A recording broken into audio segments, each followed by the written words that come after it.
చూద్దాం. బైబిల్ అంటే ఏంటి అర్థం చేసుకునే ప్రయత్నం మనం చేస్తున్నాం. మొదటి రోజు చూసాం, రెండవ రోజు చూసాం, ఇప్పుడు మూడవ రోజుకి వచ్చాం.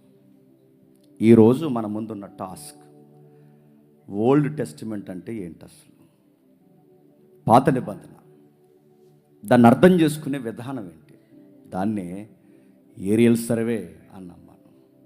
ఒకేసారి నేను ఎలా గాల్లోకి వెళితే, ఒకేసారి నేను ఎలా గాల్లోకి లెగిస్తే ఏ ఇల్లు ఎక్కడుందో, ఏ ఊరు ఎక్కడుందో, ఏ రోడ్డు ఎక్కడుందో గాల్లోకి ఎగిరితే ఎలాగైతే అర్థమవుద్దో, పైనుంచి చూస్తే ఎక్కడ ఎవరెవరు ఎక్కడ నివాసం చేస్తున్నారో ఎలాగైతే అర్థమవుద్దో, ఒక్కసారి బైబిల్ పాత నిబంధన ఎత్తుకెళ్ళి మనం చూస్తే అబ్రహాం ఎక్కడున్నాడు, నోహు ఎక్కడున్నాడు, ఆదాం ఎక్కడున్నాడు, ప్రవక్తలు ఎక్కడున్నాడు, 400 సంవత్సరాల నిశ్శబ్ద కాలం ఏంటి, మళ్ళీ 400 సంవత్సరాల నిశ్శబ్ద కాలం ఏంటి, ఈ యొక్క ఓవరాల్ వ్యూలో నేను ఎక్కడున్నాను, ఇది అర్థమవుతుంది. అందుకే ఈ నిబంధన అంతా వివరించడం మొదలు పెడితే నన్ను అడిగితే లైఫ్ సరిపోదు, సెమినార్స్ సరిపోవు, వివరించడానికి సమయం సరిపోదు. బైబిల్ అంతా నేను వివరించను, కానీ ఒక లైన్లోకి తీసుకొస్తాను, జాగ్రత్తగా వినండి. బైబిల్ ఏదో ఊరకే చదవడానికి రాయబడిన పుస్తకం కాదు. దేవుడు అన్నాడు, తిమోతికి పత్రిక రాస్తూ మీకు తెలుసు, 3వ అధ్యాయం 16వ వచనంలో, దేవుని ఆవేశం వలన రాయబడిన గ్రంథం అన్నాడు. ఆయన ఊపిరి, ఆయన శ్వాస, ఆయన ఆవేశంతో రాయబడిన గ్రంథం బైబిల్. ఇది చదువుతుంటే మీకు ఏం స్ట్రైక్ అవుతుందండి? ఆ తిమోతి పత్రిక 3వ అధ్యాయం 16వ వచనం చదువుతుంటే దేవుని ఊపిరి వలన రాయబడిన గ్రంథం అన్నప్పుడు మీకు ఏం స్ట్రైక్ అవ్వాలి తెలిసిన?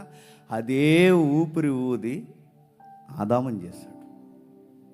ఆదాం అనే వ్యక్తి ఒక నిర్మాణం జరగడానికి ఊపిరిని ఊదిన ఆ దేవుడే ఇదే బైబిల్ రాయించడానికట. చెప్పండి, అదే ఊపిరి. అంటే ఈ వాక్యంలో జీవం ఉందంటే, అందుకే భక్తులు అంటారు జీవం ఉంది. ఈ వాక్యంలో దేవుని ఊపిరి ఉందంటే ఉంది. ఆదామును నిలబెట్టడానికి దేవుడు ఊపిరి ఊదాడన్నది ఎంత 100% నిజమో, ఈ బైబిల్ని తయారు చేయడానికి కూడా దేవుడు ఊపిరి ఊదాడన్నది కూడా అంతే నిజం. ఇప్పుడు ఇలాంటి ఊపిరిని బాగా వినండి. ఇలాంటి జీవాన్ని నువ్వు చదవకుండా పక్కన పెడుతున్నావంటే నువ్వు బైబిల్ని కాదు పక్కన పెడుతుంటావు, దేవుని జీవాన్ని పక్కన పెడతావు. దేవుడిచ్చిన ఆ యొక్క సహవాసాన్ని, దేవుడిచ్చిన ఆయనలో మిళితమవుతున్న ఆ శ్వాస నిశ్వాసలను పక్కన పెడుతున్నావు. అందుకే ఆదాము నిర్మాణం దగ్గర వాడిన పదమే, ఆదాము నిర్మాణం దగ్గర వాడిన ఊపిరి అనే పదమే మళ్ళీ దేవుడు బైబిల్ అనే గ్రంథం దగ్గర వాడ నా ఊపిరి, నా ఆవేశం, నా యొక్క ప్రేరణతో రాశాను గ్రంథాన్ని, అందుకు చదవాలి. ఇంకేం చెప్తున్నాడు బైబిల్? రోమిలికి రాసిన పత్రిక ఒకసారి చూడండి. రోమిలికి రాసిన పత్రిక త్వరగా రోమిలికి రాసిన పత్రిక మొదటి అధ్యాయం, రోమిలికి రాసిన పత్రిక మొదటి అధ్యాయం 18వ వచనం నుండి,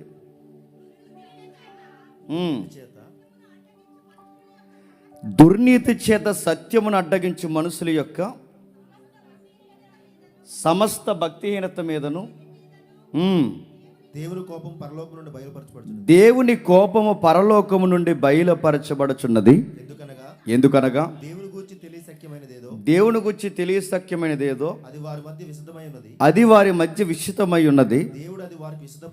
దేవుడు అది వారికి విశదపరచెను. బాగా వినండి, ఆయన అదృశ్య లక్షణములు అనగా ఆయన నిత్య శక్తియు, దేవత్వము, జగదుత్పత్తి మొదలుకొని సృష్టింపబడిన వస్తువులను ఆలోచించుట వలన తేటపరుచున్నవి గనక వారు నిరతులై ఉన్నారు. ఏమర్థమైందండి చదివితే? దేవుడు అంటే ఏంటో, ఆయన గుణగణాలంటే ఏంటో అర్థం చేసుకోవాలంటే దేవుడు అనుకున్నాడట, నేచర్ని చూస్తే అర్థమవుతాను నేను అన్నాడట, ప్రకృతిని చూస్తే నేను అర్థమవుతాను నేను అన్నాడట. ఈ కదులుతున్న సూర్య చంద్ర నక్షత్రాలు, వీస్తున్న గాలి, భూమి, వీటన్నిటినీ చూస్తే నీకు నేను అర్థమవుతాను రా, నా లక్షణాలు ఉన్నాయి, నా నిత్యత్వం ఉంది, నా ఉనికి ఉంది, నా ప్రేమ ఉంది, నేను ఎలా మీకు లాలన చేస్తున్నానో, నా స్వభావ సారూప్యపు గుణలక్షణాలన్నీ ఇదిగో ఈ ప్రకృతిని చూస్తే మీకు అర్థమవుతాయని దేవుడిని ప్రకృతినిస్తే, కొండ దగ్గరికి వెళ్ళాం, కొండకు మొక్కం, నది దగ్గరికి వెళ్ళాం, నదికి మొక్కం, వీచే గాలికి మొక్కం, కురిసే వర్షానికి మొక్కం, సూర్యుడికి మొక్కం, నక్షత్రాలకి మొక్కం, చంద్రుడికి మొక్కం. ఆయన్ని తెలుసుకోవడానికి బదులు ఆయన్ని తెలియజేసే ప్రకృతిని మొక్కడం స్టార్ట్ చేశాం. అప్పుడు డిసైడ్ అయ్యాడు మళ్ళీ దేవుడు. గుర్తుపెట్టుకోండి, ఏ ప్రకృతిని చూసైతే వీడు నన్ను తెలుసుకుంటాడు అనుకున్నాడో, ఏ ప్రకృతిని చూసైతే మానవుడు నన్ను అంచనా వేస్తాడు అనుకున్నాడో, ఈ ప్రకృతిని చూసి వీడు నేర్చుకునేది ఏమీ లేదనుకున్నాడో ఏమో, మళ్ళీ తనను తాను బయలుపరచుకోవడానికి దేవుడు మళ్ళీ తీసుకున్న నిర్ణయమే చెప్పండి, బైబిల్. ప్రకృతిని చూసి దాన్ని మొక్కడం ప్రారంభించాం. ఆయన ఏంటో మనకు అర్థం అవట్లేదు, ఆయన గుణం అర్థం అవట్లేదు, ఆయన మనసు అర్థం అవట్లేదు, ఆయన ప్రేమ అర్థం అవట్లేదు. అందుకే ఎలాగూ అర్థం చేసుకోలేకపోతున్నావు కనుక తన మనస్సునే పుస్తకం చేసి నీ చేతుల్లో పెట్టాడు. ఇదైనా చదివి నన్ను అర్థం చేసుకోరా అని ప్రకృతిలో చూపించాలనుకున్నాడు. గమనించగలిగిన వారు గమనించారు, గమనించలేని వారు ప్రకృతిని ఆరాధించారు. అందుకే దేవుడు నిర్ణయించుకున్నాడు బైబిల్ రాయాలి. బైబిల్ యొక్క ఆ ఔన్నత్యాన్ని మానవుడికి తెలియచేయాలని దేవుడు బైబిల్ని తీసుకొచ్చి చేతుల్లో పెట్టాడు. బైబిల్ అలా స్టార్ట్ అవుతుంది. అందుకే బైబిల్ చదువుతున్నప్పుడు దేవుడు ఆదియందు దేవుడు భూమి ఆకాశములను సృజించిన వచనం చదివితే ఏమర్థమవుతుందండి? ఆదియందు దేవుడు భూమి ఆకాశములను సృజించినట్టు ఏమర్థమవుతుంది? దేవుడు ఉన్నాడని బైబిల్ ప్రూవ్ చేయడానికి బైబిల్ రాయబడలేదు. మరలా చిన్న మాట కాదు ఇది. బైబిల్ దేవుడు ఉన్నాడని నిరూపించడానికి రాసిన గ్రంథం కాదు. దేవుడు ఉన్నాడని బైబిల్ నిరూపించే ప్రయత్నం చేయట్లేదు. ఉన్న దేవుని యొక్క మనస్సు ఏంటో నిరూపించే ప్రయత్నం చేస్తుంది. That is Bible. ఒకవేళ దేవుడు ఉన్నాడని ప్రూవ్ చేసే ప్రయత్నాలు బైబిల్ చేస్తే బైబిల్ వేరే కోణంలో రాసేవారు. దేవుడు ఉన్నాడు పక్క, ఆ ఉన్నవానిలో ఏముందో, ఆ ఉన్నవానికి కోపం ఏంటో, ఆ ఉన్నవానికి మనస్సు ఏంటో, ఆ ఉన్నవానికి జాలేంటో, ఆ ఉన్నవానికి ప్రేమ ఏంటో, ఇది ఎక్స్పోజ్ చేయడానికే బైబిల్ రాయబడింది. దేవుణ్ణి ప్రూవ్ చేయడానికి కాదు. ఆల్రెడీ దేవుడు ఉన్నాడు పక్క, ఆ ఉన్న దేవుని యొక్క మనస్సు ఏంటి చెప్పడానికి రాయబడింది బైబిల్. అలా బైబిల్ స్టార్ట్ అయింది. ఏముంది బైబిల్లో? గొప్ప సాహిత్యం ఉంది. ఏముంది బైబిల్లో? గొప్ప పుస్తక పాఠశాల ఉంది. ఏముంది బైబిల్లో? ఐగుప్తీల సకల విద్యలు అభ్యసించిన ఒక రైటర్ ఉన్నాడు బైబిల్లో. ఇంకా ఎవరున్నారు? డిఫరెంట్ యాంగిల్స్లో ఉన్న వ్యక్తులు ఉన్నారు. ఐగుప్తీల సకల విద్యలను ఎరిగిన ఒక శాస్త్రాలు ఎరిగిన ఒక పండితుడు రాసిన వైనముంది. అతగాడు పేరు మోసే. డిఫరెంట్ ఏంటో తెలుసా? ఈయనకి పూర్తి ఆపోజిట్గా ఉండే మరొక వ్యక్తి, మేడికాయలు ఏరుకుని పశువులు వెనకాల తిరిగే సామాన్యమైన ఒక పశువుల కాపరి ఆమోస్ రాశాడు. సకల శాస్త్రాలు రాసిన వాడు ఎక్కడ? మేడికాయలు ఏరుకుంటూ వెనకాల తిరుగుతూ గొర్రెల వెనకాల తిరుగుతున్న ఈ సామాన్యుడు ఎక్కడ? అంటే బైబిల్ ఒక్కరు రాసిన వ్యవహారం కాదు. బైబిల్ ఎవరో కూర్చుని రాసిన కథ కాదు. బైబిల్ ఇలా రాస్తే బాగుంటుందని అనుకుని రాసినది కాదు. అలాంటి స్క్రిప్ట్ బైబిల్లో లేదు. డిఫరెంట్ యాటిట్యూడ్ కలిగిన వ్యక్తులు ఉన్నారు. బాగా చదువుకున్నవాడు మోసే అయితే, మేడికాయలు ఏరుకుని పశువులు వెనకాల తిరిగి పుస్తకాలు రాసినవాడు ఆమోస్. ప్రపంచ టాప్ ఫిలాసఫర్స్ ఎవరైనా ఉంటే అందులో వన్ ఆఫ్ ది ప్లేస్ కొట్టగలిగే క్యాపబిలిటీ ఉన్న వ్యక్తి పౌలు రాశాడు. ఇంకా ఎవరు రాశారు? చేపల బట్టే పేతురు రాశాడు. అసలు అర్థమవుతుందా ఎలాంటి వాళ్ళు రాశారు బైబిల్? అంటే ఆ వ్యక్తికి ఈ వ్యక్తికి సంబంధం లేదు, ఆ ఊరికి ఈ ఊరికి సంబంధం లేదు, ఈ వ్యక్తి వాట్సాప్లో చాటింగ్లు లేవు. ఇలా రాస్తే బాగుంటుంది, నేను ఎక్కడి వరకు రాసి ఆపేశాను, ఇక్కడి నుంచి నువ్వు కొనసాగించడానికి గూగుల్లో మాట్లాడుకునే అంత సౌలభ్యం లేదు. అసలు నేను ఇలా అనుకుంటున్నాను, నువ్వు కూడా దాన్ని కంటిన్యూ చేయ, మళ్ళీ మన ఇద్దరికి ఎర్రర్స్ వస్తాయి అనుకోలేదు. ఇప్పుడు స్పీకర్లు ఉన్నారండి, మా డాక్టర్స్ అన్నీ ఒకటి కాకపోతే సాయి వెంకటేశ్వర అన్న ఒకటి చెప్తాడు, నేను ఒకటి చెప్తాను. ఇప్పుడు మా ప్రసంగాలు మాకే వ్యతిరేకం అవుతాయి. ఏదికి ఎక్కే ముందు ఇందులో ఎవరిని వాడాలి, ఎవరిని వాడకూడదు, ఈ వ్యక్తిని వాడడం వల్ల సంఘానికి మేలా కీడా, ఇతను బాధ ఏంటి, ఇతని ప్రవర్తన ఏంటి, నిలబెట్టొచ్చా ఇన్ని లెక్కలు వేసుకుంటే కానీ ఇక్కడికి ఎక్కడానికి మేము ఒప్పుకోము. అక్కడి వరకు ఎందుకంటే చిన్న ప్రార్థన ఇవ్వాలంటే ఇవ్వచ్చా ఇవ్వకూడదా? ఎందుకంటే మా మాటలు మాకు వ్యతిరేకం అవుతే, మా ఇబ్బందులు మాకు వ్యతిరేకం అవుతే, అందుకంటే అంత త్వరగా మేము ఏ స్పీకర్ని పిలవం, అంత త్వరగా ఎవరిని ఈయన బాగా వాడబడి మాకు వద్దు. డాక్టర్ని బాగుందా లేదా, సిద్ధాంతం బాగుందా లేదా, ఎందుకంటే తప్పులు వస్తాయి. ఇప్పుడు ఒకరికొకరు వ్యతిరేకంగా ఉంటే, మా బోధలు మాకే వ్యతిరేకంగా ఉంటే విశ్వాసంలో భాగమేనండి. ఎవరు బలహీనలు అయిపోతారు తెలుసా? మీరు బలహీనలు అయిపోతారు. నిజానికి ఈ లెసన్ నేను చెప్పాలి. విశ్వాసం ఎలా ఉండాలి, ఒక్కటికి ఎలా ఉండాలి, టైం ఉంటే చెప్తాను, లేదంటే లేదు, ఇంక వచ్చే సంవత్సరమే. ఎప్పుడైతే దీని గురించి మనం మాట్లాడుకున్నప్పుడు దీని గురించి మనం ఒకటే ఏకత్వం కలిగి ఉండాలి, విశ్వాసం కలిగి ఉండాలి. అరే ఒక 6 రోజులు సెమినార్ చేయడానికి, 6 రోజులు సెమినార్ చేయడానికి మాకు ఏకత్వం లేకపోతే నెక్స్ట్ సెమినార్కి మీరు రారు. 6 రోజులు సెమినార్కే మాకు ఒక మాట, ఒక తీరు, ఒక విశ్వాసం లేకపోతే నెక్స్ట్ సెమినార్ రాకపోతే 2000 సంవత్సరాల చరిత్ర కలిగిన బైబిల్కి ఆయన ఎప్పుడు పుట్టాడు, ఈయన ఎప్పుడు పుట్టాడు, ఆయన ఎక్కడున్నాడు, ఈయన ఎక్కడున్నాడు, అసలు అందరూ కూర్చొని ఒక రోజు ఎప్పుడన్నా ఒక మీటింగ్ పెట్టుకుని మాట్లాడారా?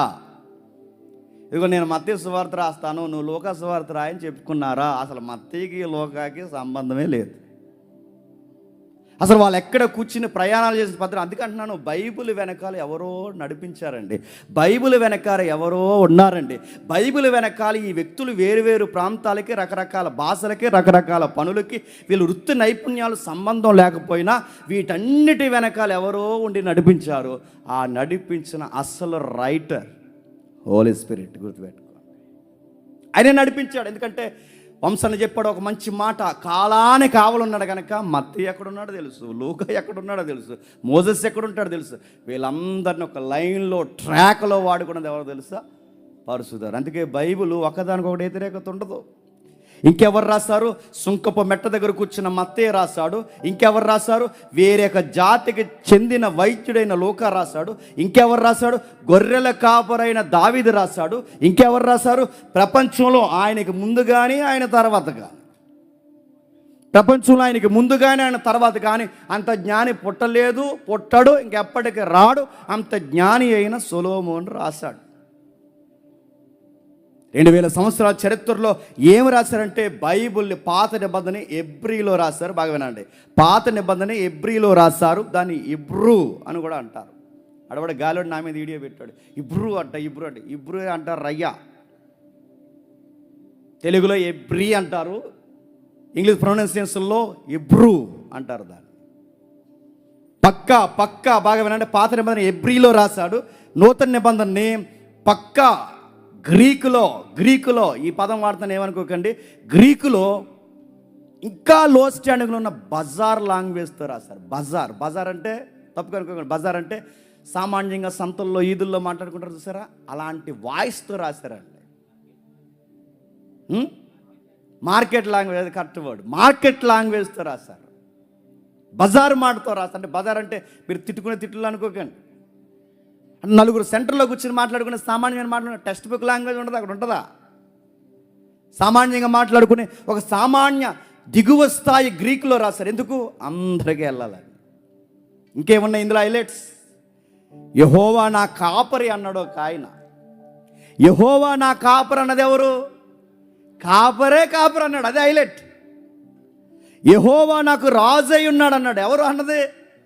రాజే నా రాజు అన్నాడు ఆయన, అదే హైలైట్స్. ఇంకేమున్నాయి? వ్యర్థం అన్నవాడే, వ్యర్థం అన్నది కేవలం లైఫ్లోనే కాదు, సాంగ్స్లో కూడా వ్యర్థం అన్నాడు, అదే హైలైట్స్.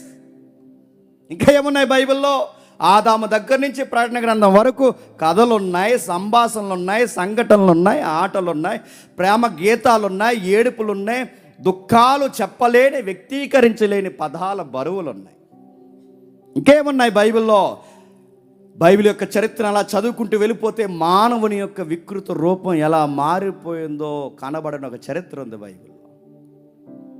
ఆ బైబిల్ని అలా చదువుతుంటే ఏమవుతుందంటే, నేను మారుతాను, ఆ బైబిల్ అలా చదువుతుంటే ఏమవుద్ది? సొసైటీలో గొప్ప సంస్కరణ జరుగుతుంది. మీరు ఊహించుకోండి, ఈ మాట ఎందుకో ప్రాక్టికల్గా ఊహించుకోండి. అసలు బైబిల్ లేకపోతే ఈ సొసైటీ ఎలా ఉంటుందో ఒకసారి ఊహించుకోండి. అసలు లేదు బైబిల్ లేదు. బైబిల్ లేకపోతే సమాజం ఎలా ఉంటుందో ఒకసారి గెస్ చేయండి. అంత పిక్చర్ మాకు అర్థం లేదంటారా? కిందకు వద్దాం. బైబిల్ లేకపోతే మన దేశం ఎలా ఉంటుందో ఆలోచించండి. ఇంకా అంత ఎదగలేదంటారా? కిందికి. బైబిల్ లేకపోతే అసలు నువ్వు ఎలా ఉంటావు ఎప్పుడన్నా ఊహించుకో. ఆ బైబిల్ ఉంది కనుక ఇక్కడికి వచ్చావు, ఆ బైబిల్ ఉంది కనుక నేను ఎక్కడ ఉన్నాను, లేకపోతే 3-4 చంపేది తిరుగుతున్నాను. ఆ బైబిల్ ఉన్నా కనుక మీరు ఎక్కడున్నారు, ఆ బైబిల్ ఉన్నాక ఇక్కడ ఉన్నారు. ఈ బైబిల్ నన్ను పట్టుకుంది కనుక రౌడీ సీడర్గా మారిపోసిన మాలాటోళ్ళు సువార్థికులు అయ్యారు.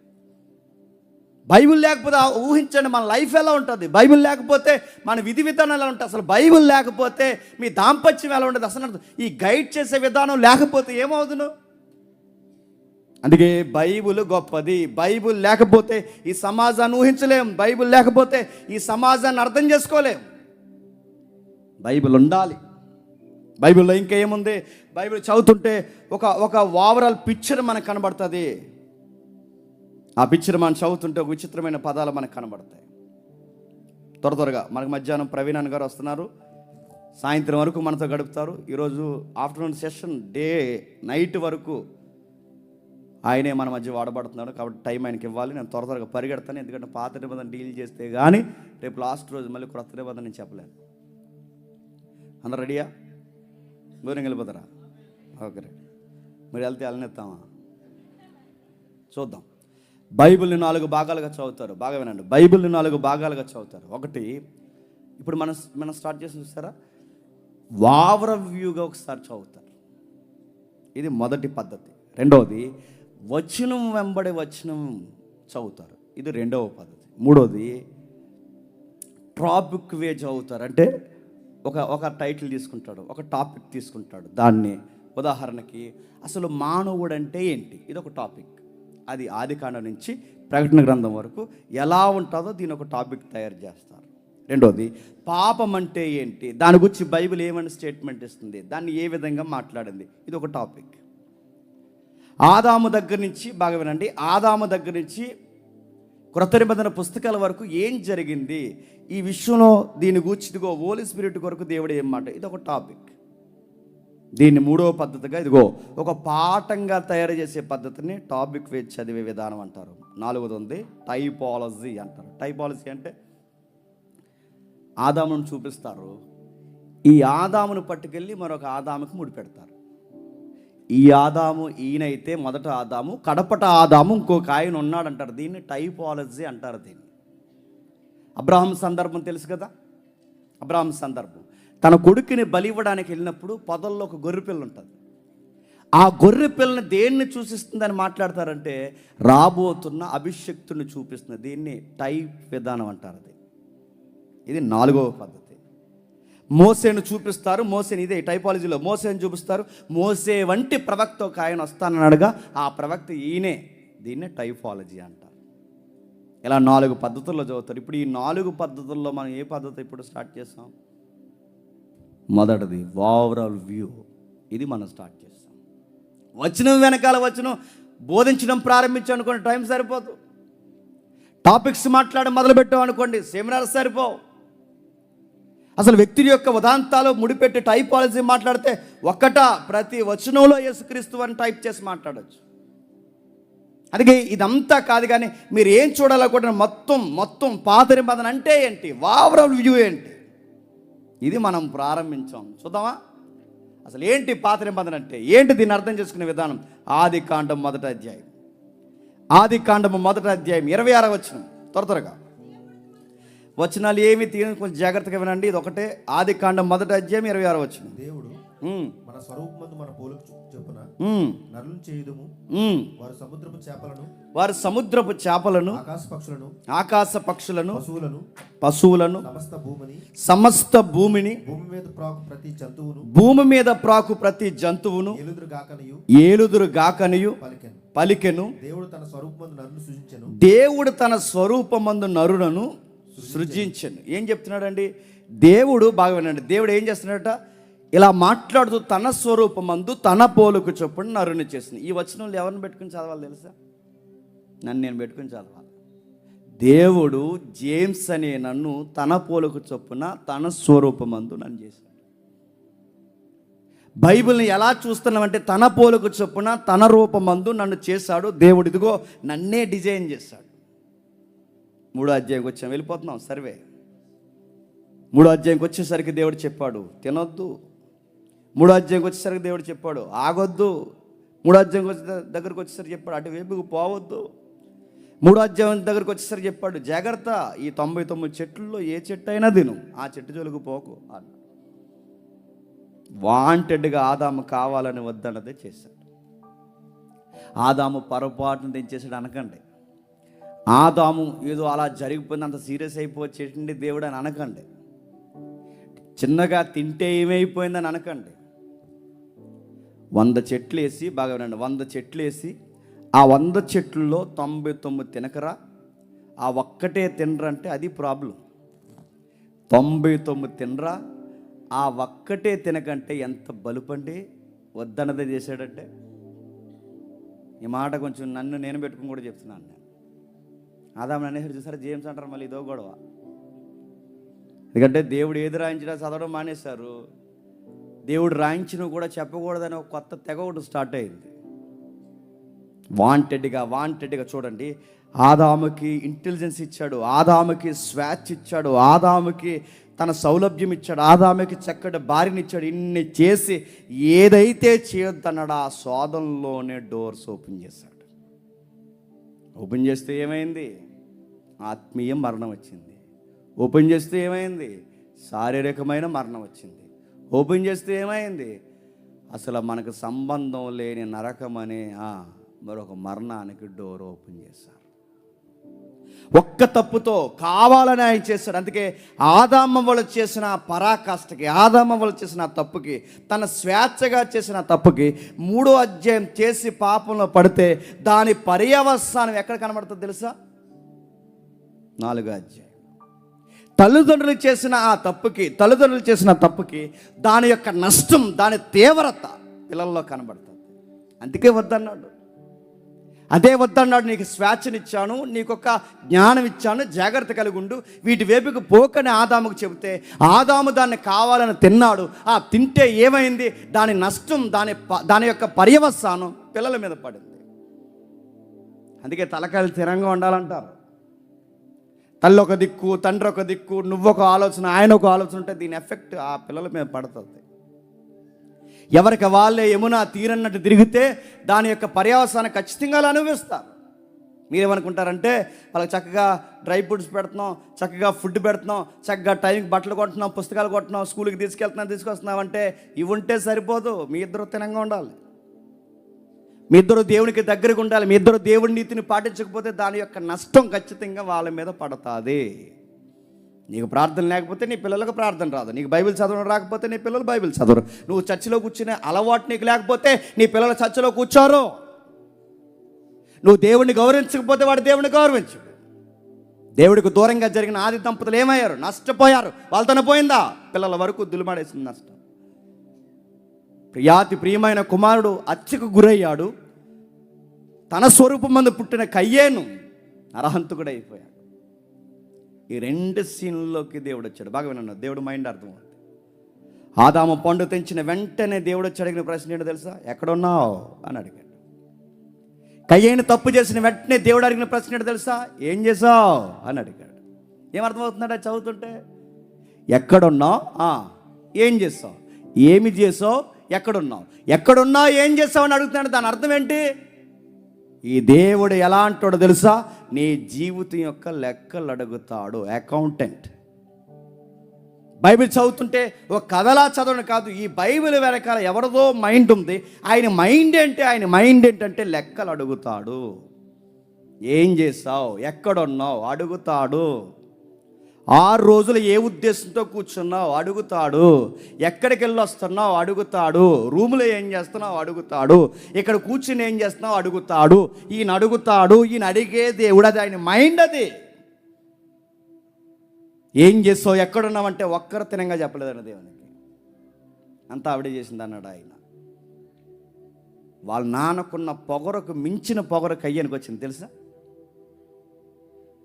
ఆడెక్కడ ఉంటే నేను చూడ, నేను కాపలా వాడినా అన్నాడు. ఆడికి అంత పొగరండి. వాళ్ళ తల్లిదండ్రుల యొక్క రెక్లెస్ యాటిట్యూడ్ ఎవరగా పుట్టిందో తెలుసా? కయ్యనిగా పుట్టింది. నైస్గా పండు తెంచారు వాళ్ళు, రెక్లెస్గా పుట్టుకొచ్చాడు వీడు. పాపం పడిన తర్వాత వచ్చిన వాడు వీడు. ఆ యొక్క యాటిట్యూడ్ కనబడుతుంది చూడండి. లెక్కడికి తట్టున్నాడు. ఆడెక్కడ ఉంటాడు, నేనేమన్నా కాపలా వాడినా, నీకెందుకు చెప్పాలంటున్నాడంటే మనిషి యొక్క వికృత రూపం కనబడుతుంది. 1వ అధ్యాయంలోనే నేను ఎవడికి లెక్క చెప్పను, నా లైఫ్ నా ఇష్టం. చూసారా, మొదటి మనిషిలో కనబడుతుంది. నా జీవితం నా ఇష్టం, నేను ఎవడికి లెక్క చెప్పాలి? అలా చరిత్ర దాటింది, మొదటి అధ్యాయం దాటింది, రెండో అధ్యాయం దాటింది, మూడో అధ్యాయం దాటింది, నాలుగో అధ్యాయం వచ్చేసరికి హత్యలు, మారణకాండలు స్టార్ట్ అయిపోయాయి. 5వ అధ్యాయంలో విచిత్రమైన పదం ఉందండి, ఒకసారి చదవండి. 5వ అధ్యాయం అన్ని అధ్యాయులు చెప్పేసి అన్నీ అనుకోకండి, ఓవరాల్ ఇయే చెప్తాను. ఆదికాండం 5వ అధ్యాయం మొదటి 2 వచనాలు. ఆదాము వంశావళి గ్రంథం ఇదే. దేవుడు ఆదామును సృజించిన దినమున దేవుని పోలికగా అతను చేసెను, మగవానిగాను ఆడదానిగాను వారిని సృజించి వారు సృజింపబడిన దినమున దేవుడు వారిని ఆశీర్వదించి నరులని పేరు పెట్టాను. నరులని పేరు పెట్టాను. బాగా వినండి, మొదటి వచనానికి రెండవ వచనానికి తేడా మీరు గమనించండి. మొదటి అధ్యాయంలో దేవుడు చేసినప్పుడట దేవుని పోలికగాను దేవుని స్వరూపంలోనూ చేసినట. కానీ 5వ అధ్యాయం వచ్చేసరికి విచిత్రమైన పదం ఏంటో తెలుసా? దేవుని స్వరూపం దేవుని పోలిక కాదు, ఆదాము పోలిక, చెప్పండి, అవ్వ పోలిక. మారుతుంది ప్రపంచం, మీరు చూడండి. దేవుని స్వరూపమందు దేవుని పోలికని చదువుకోవాల్సిన అధ్యాయమే 5వ అధ్యాయంకి వచ్చేసరికి ఆదాము పోలిక చొప్పున మొదటి కుమారుడు, ఆదాము పోలిక చొప్పున రెండవ కుమారుడు, ఆదాము పోలిక చొప్పున మూడో కుమారుడు. అంటే ఆదాము పోలిక ఇప్పుడు ఏ పోలిక? పాపంలో ఉన్న పోలిక. ఆదాము చేసిన ఇప్పుడు ఏ పోలిక? రెక్కలెస్ యాటిట్యూడ్ ఉన్న పోలిక, లెక్కలు చెప్పని పోలిక, స్వేచ్ఛను భగ్నం చేసే పోలిక, వారి జ్ఞానమును ఇష్టానుసారంగా ఉపయోగించే పోలిక. చరిత్ర ప్రారంభమైంది చూడండి, చరిత్ర ఎలా నడుస్తుందో చూడండి. దేవుడు మానవుడు, దేవుడు మానవుడు, దేవుడు మానవుడు. దేవుడు లెక్క అడుగుతాడు, వీళ్ళు లెక్క చెప్పనంటాడు. దేవుడు ఆశ కలిగి ఎదురు చూస్తాడు, నీ దగ్గరికి రానంటాడు. దేవుడు ప్రేమ కలిగి పిలుస్తాడు, నేను రానక పొదల చాటున దాక్కున్నాను అంటాడు. నా పోలికలో ఉన్నవారంటే నా పోలికలో నా బిడ్డలు అంటాడు. రకరకాల జరిగింది. తర్వాత ఏం జరిగింది? సాతానన్నవాడు చేసిన వాటిని పాడు చేయడానికి సిద్ధమైపోయాడు. సాతానుగాడు పనేడు తెలుసా? స్టార్టింగ్ నుండి దేవుడు ఏం చేస్తుంది పాడు చేస్తుంటాడు, దేవుడు ఏం చేస్తుంది పాడు చేస్తుంటాడు. దీనికి కూడా చాలా ప్లాన్ చేస్తుంటాడు. వాడు ఎవడొకరిలో దూరేస్తాడండి. చెడగొట్టు ఎవడొక లూజ్ కూడా ఉంటాడు కదండి. ఆ లూజ్ కూడా మా టీంలో ఎవడో కూడా ఉంటాడు, ఇంకా తెల్లలేదు, ఇసుక కదా. ఎవడొక లూజ్గా ఉంటాడు, ఆ లూజోళ్ళకి దూరేస్తాడు, అంతే. మొత్తం వ్యవస్థను చెడగొడతాడు.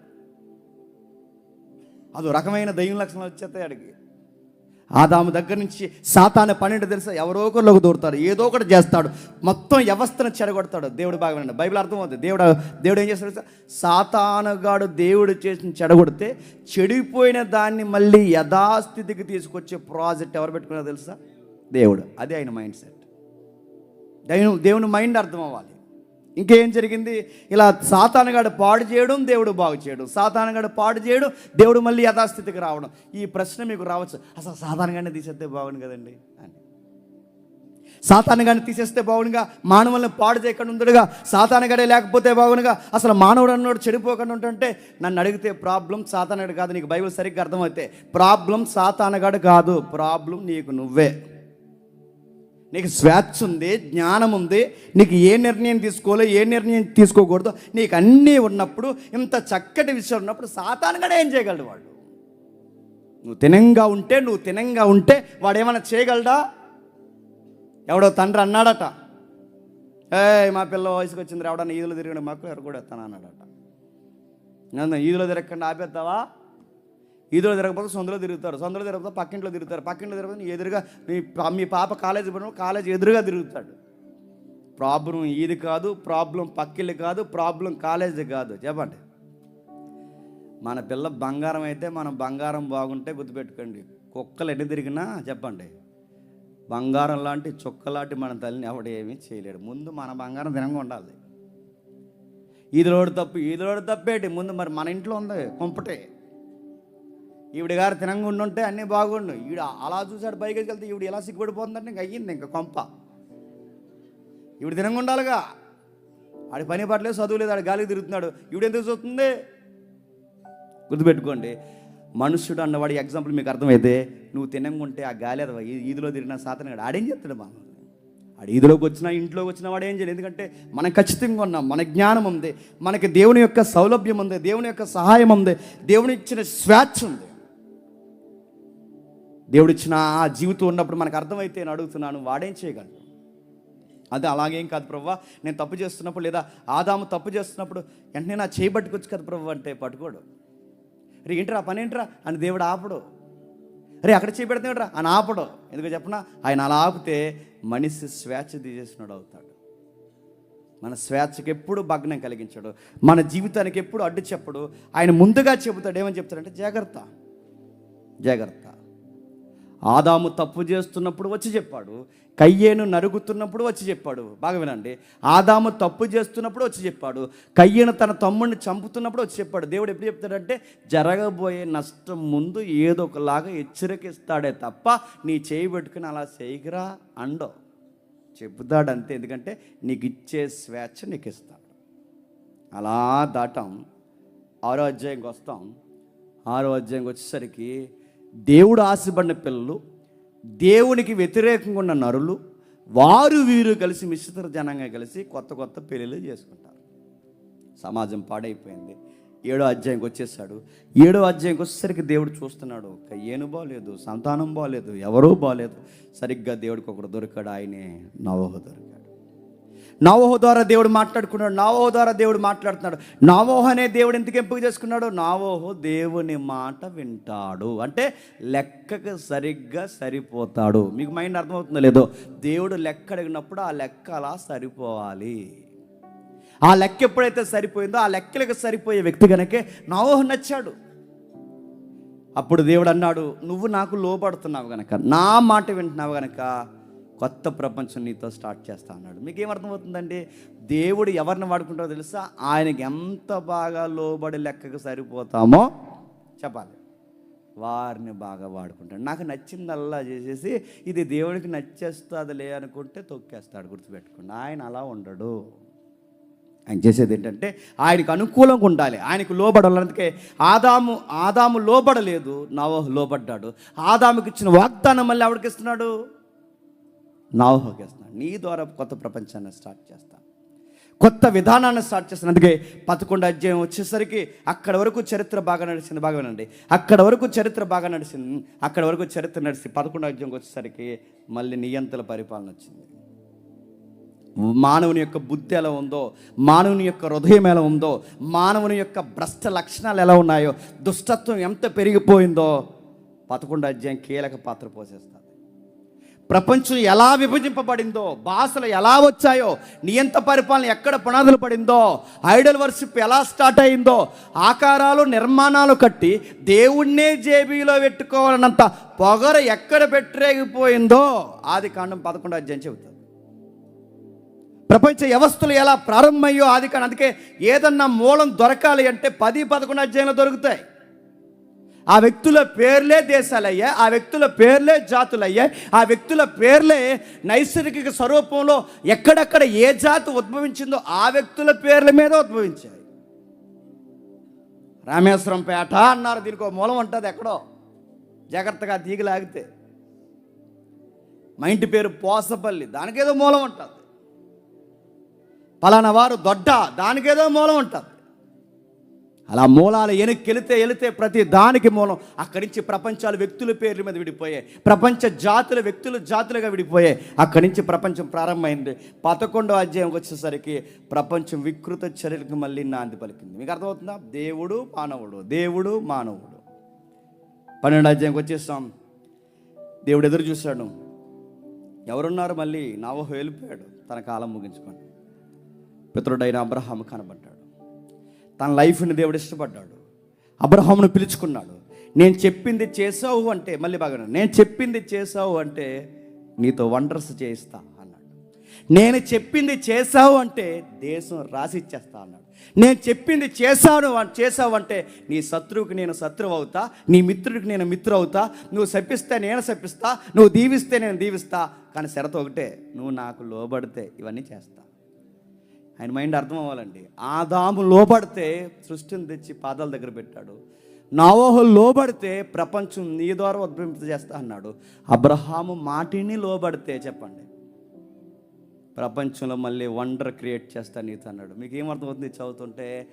ఆయనకు లోబడితే చాలండి, ఆయనకి లెక్కకు సరిగ్గా తూగితే చాలండి, మనకు మనమే ఆశ్చర్యపోయేంత వండర్స్ మనకు చేసేస్తాడు దేవుడు.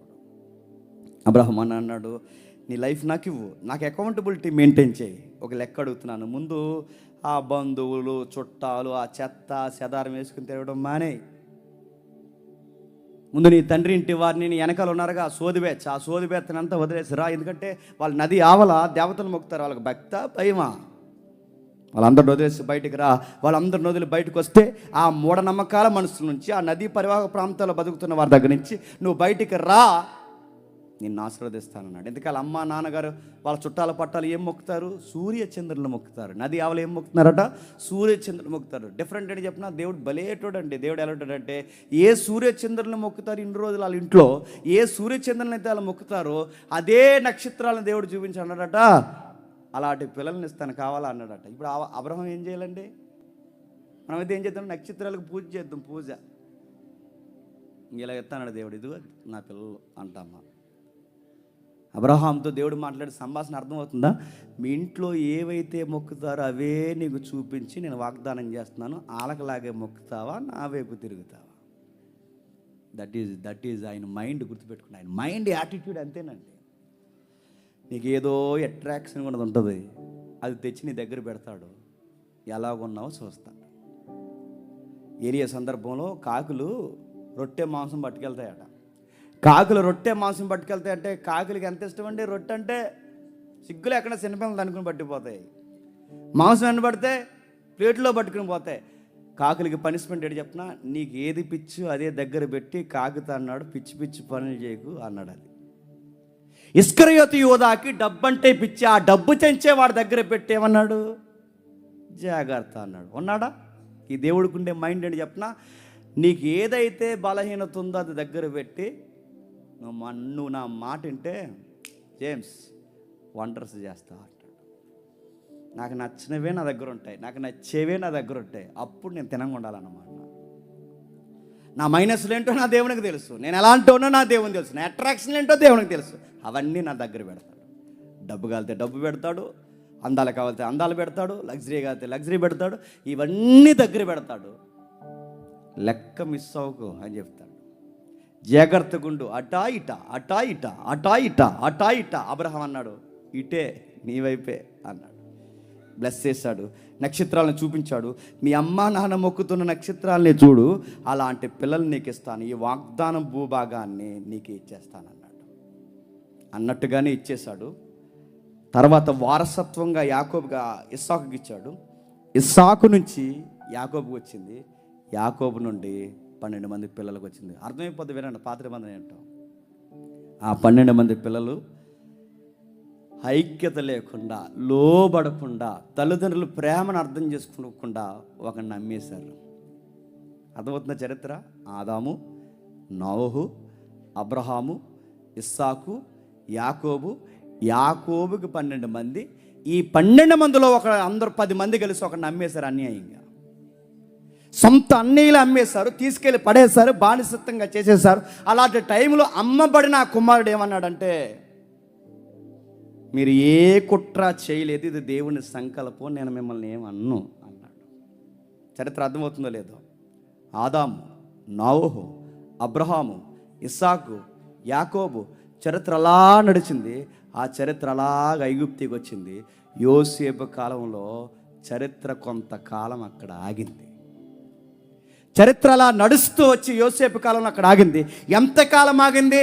430 సంవత్సరాల చరిత్ర అలా ఈజిప్ట్లో ఆగిపోయింది. 430 సంవత్సరాల చరిత్ర ఈజిప్ట్లో అలా ఆగింది. 430 సంవత్సరాల చరిత్ర స్లో అయింది. 430 సంవత్సరాల చరిత్ర ఐగుప్తిని ఆనుకొని ఉంది. సరిగ్గా టైంలో ఆనుకున్న టైంలో పితరులైన యాకోబు అక్కడే ఆ 430లోనే మరణించాడు. పితరుడైన యోసేపు ఆ 430లోనే మరణించాడు. మరణించే ముందు ఒక మెసేజ్ ఇచ్చి చచ్చిపోయారు. అరే నాన్న, నా చివరి కోరిక ఒకటి ఉందిరా. ఆ చివరి కోరిక ఏంటంటే, నన్ను ఐగుప్తులో కప్పెట్టకండిరా, నన్ను తీసుకెళ్ళి కానాను భూభాగంలో కప్పెట్టండి, నన్ను తీసుకెళ్ళి అక్కడే పాతి పెట్టండి. ఇక్కడ ఎంత రంగరంగ వైభవంగా నా అంత్యక్రియలు జరిగించిన నాకు దాని మీద మనసు లేదు, నన్ను తీసుకెళ్ళి నా పితరుల స్వాస్థ్యంలో నన్ను కప్పెట్టండి అన్నాడు. పని ఆయన అన్నాడు. తర్వాత అంత జ్ఞానం కలిగిన యోసేపు కూడా ఏమన్నాడు తెలుసా? ఒక రోజు వస్తుంది, ఆ రోజు దేవుడు మిమ్మల్ని ఇక్కడి నుంచి తీసుకుని వెళతాడు. ఆ వెళ్ళే లోపు నాకు తెలిసి ఇది చాలా లాంగ్ పీరియడ్ జరుగుద్దని, ఆ వెళ్ళే లోపు నాకు శరీరం ఉండదు, ఎముకలు మాత్రమే ఉంటాయి. ఆ వెళ్ళే టైంలో నా ఎముకలు పట్టుకెళ్ళి నా తండ్రి పితరుల పక్కన పాతి పెట్టండి. వీళ్ళిద్దరూ ఆ 430 సంవత్సరాలు ఒక మెసేజ్ ఇచ్చారు. ఎందుకు ఎముకలు ఎందుకు పట్టుకెళ్ళమన్నారు, శరీరం ఎందుకు పట్టుకెళ్ళమన్నారంటే అప్పటికే వాళ్ళకి చూచాయగా రెజరెక్షన్ అంటే ఏంటో అర్థమవుతుంది. అప్పటికే వాళ్ళకి చూచాయిగా అర్థమవుతుంది ఏమని, ఒక రోకం ఉంది, రాబోతున్న మరొక జీవితం ఉంది, ఈ దేహాలు మళ్ళీ తిరిగి లేస్తాయి, అవి మా పితరులతో పాటు తిరిగి లేవాలన్న ఆ అర్థం ఆ రోజులోనే పరిశుద్ధాత్ముడు చూచాయ ముద్ర వేస్తాడు వాళ్ళకి. ఆ ముద్రలో వాళ్ళకి అర్థమైంది, ఆ ముద్రలో వాళ్ళు బలపడ్డారు. కనుకే మా శరీరాలు ఇక్కడ ఉండ అన్యుల మధ్య మేము కప్పెట్టబడడానికి వీలు లేదు, మమ్మల్ని తీసుకెళ్ళి అక్కడే కప్పెట్టండి, ఒక మెసేజ్ ఇచ్చి చనిపోయారు. తర్వాత మెల్లగా చరిత్ర కదిలింది. బాగా వినండి, చరిత్ర అర్థమవుతుందా? మెల్లగా చరిత్ర కదిలింది. ఆ చరిత్ర కడుతున్నప్పుడు ఏం జరుగుతుంది? బానిసత్వంలో ఉన్నారు, విగ్రహారాధనలో ఉన్నారు, ఆకలి కేకలతో ఉన్నారు, బతుకులు బాలేదు, చివరికి మగపిల్లల్ని చంపేస్తున్నారు, పిల్లల్ని ఓచకోతకు గురి చేస్తున్నారు.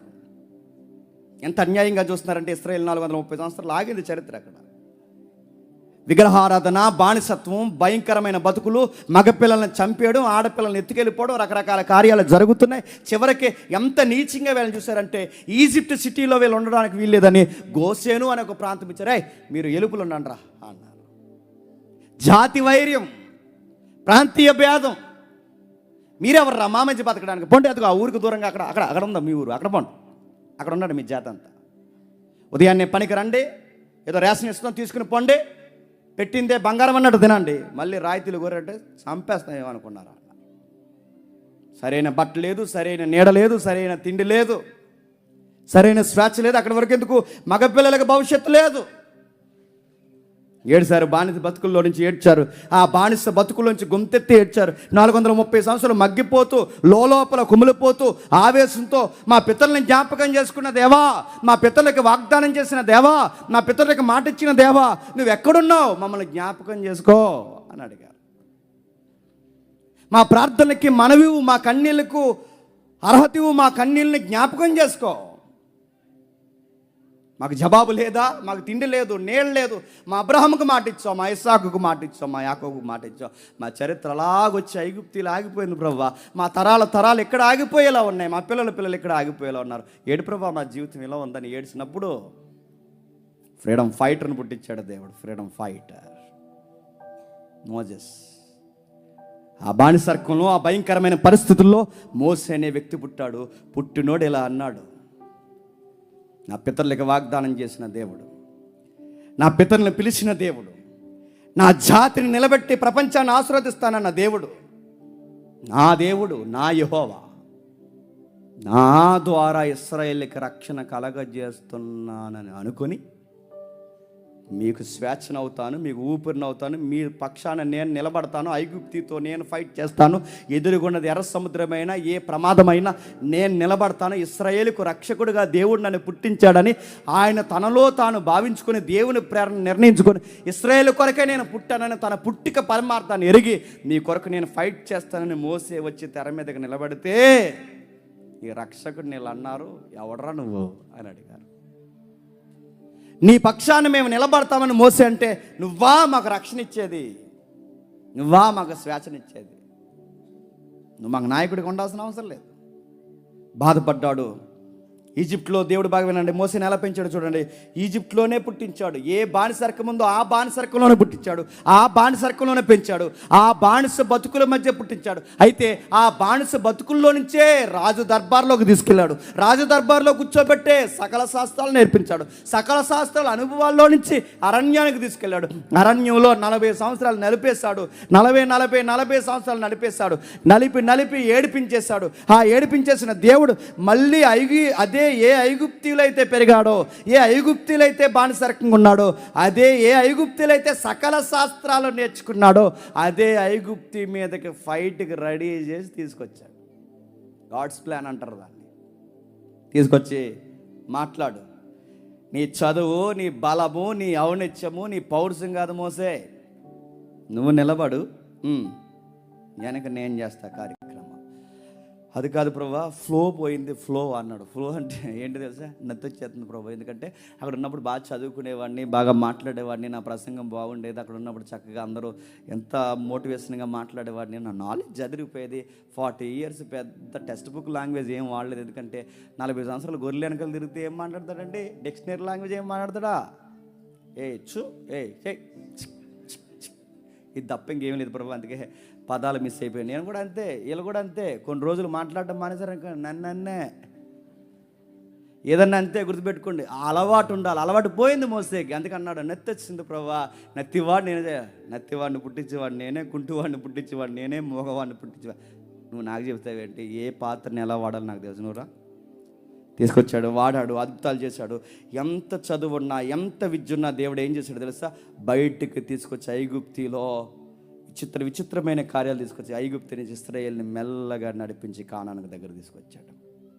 సరిగ్గా ఆ కానానుకు దగ్గరకు వస్తున్నప్పుడు సరిగ్గా ఒక 5 పుస్తకాలు రాసిచ్చాడు. ఎన్ని పుస్తకాలు? 5 పుస్తకాలు. ముగించేద్దాం. 5 పుస్తకాలు రాశాడు. 5 పుస్తకాలు మనకు తెలుసు. ఆది కాండం నుంచి ద్వితీయోపదేశ కాండం వరకు. దాన్నే పంచగ్రంథాలు అంటారు. మళ్ళీ మర్చిపోతే మనం పాత నిబంధన యొక్క ఓవరాల్ వ్యూ ఏంటో చూస్తున్నాం. ఈ లైన్ అర్థమైతే మీరు ఏ మూల నుంచి బైబిల్ చదివినా మీకు ఇట్టే అర్థమవుద్ది. నిన్న డేవిడ్ అని మాట్లాడుతూ నేను ఒక పోలిక ఇచ్చాడు.